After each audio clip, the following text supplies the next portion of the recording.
अस्सलामुअलैकुम नाजरीन और सामाईन, आप सुन रहे हैं मेरी आवाज़।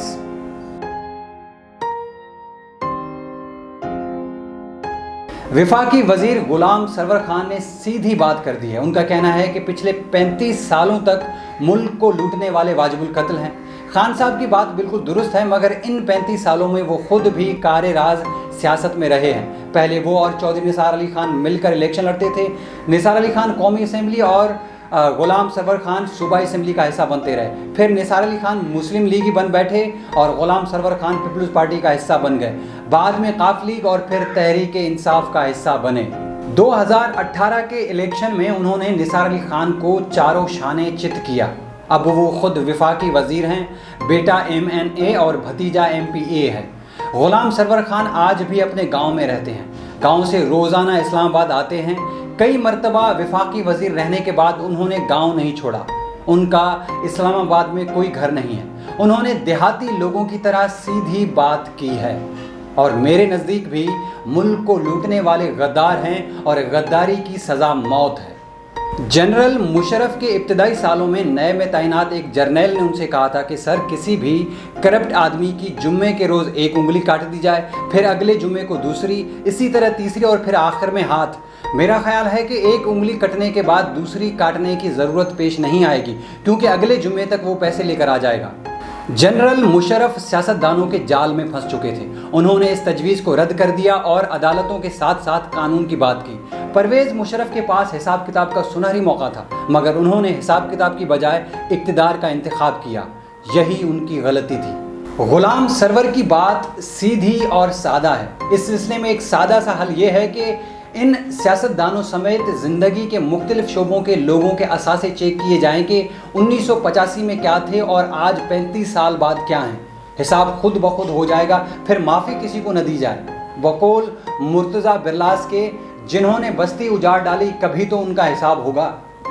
आज मुझे इनकलाब चीन के अजीम रहनुमा माओ ज़ेतुंग याद आ रहे हैं। उन्होंने सच बोलते हुए कहा कि मेरी कौम एक अरसे से मगरिब की गुलाम थी। हम पोस्ट काश्त करते थे और अफ़यून तैयार होती थी। फिर मैंने इन जाहिलों को पढ़ाने की कोशिश की तो इन्होंने इल्म को झुटला दिया। मैंने इन लोगों से हमेशा के लिए वोट का हक छीनकर ये इख्तियार सिर्फ इल्म वालों को दे दिया और इसी घिसी पिटी जमहूरियत से चीन में इनकलाब बर्पा हो गया। हमारी तो इल्हामी किताब भी कहती है कि इल्म रखने वाले और न रखने वाले बराबर नहीं हो सकते। फिर हमारे आइन में जाहिलों को इस फैसले का हक क्यों दिया हुआ है? अगर ये हक सिर्फ पढ़े लिखे लोगों को दे दिया जाए तो फिर लुटेरे कैसे जीतेंगे? फिर करप्शन और लूट मार का खेल ख़त्म हो जाएगा।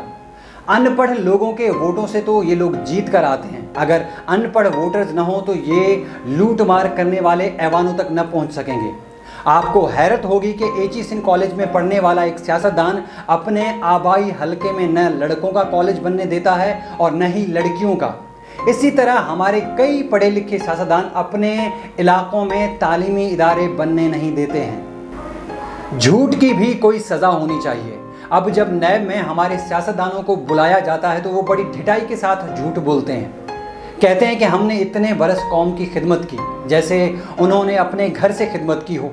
फिर वो ऐसी ऐसी करेंसी का नाम लेंगे जो अब मतरूक हो चुकी है। मसलन आपने बहुत दफ़ा सुना होगा, कुछ सियासतदान कहते हैं कि ढेले की करप्शन नहीं की, एक पाई भी नहीं लूटी, हम पर एक दमड़ी साबित नहीं हो सकती। पिछले 40-50 वर्षों से न दमड़ी है, न पाई है और न कहीं ढेला नज़र आया।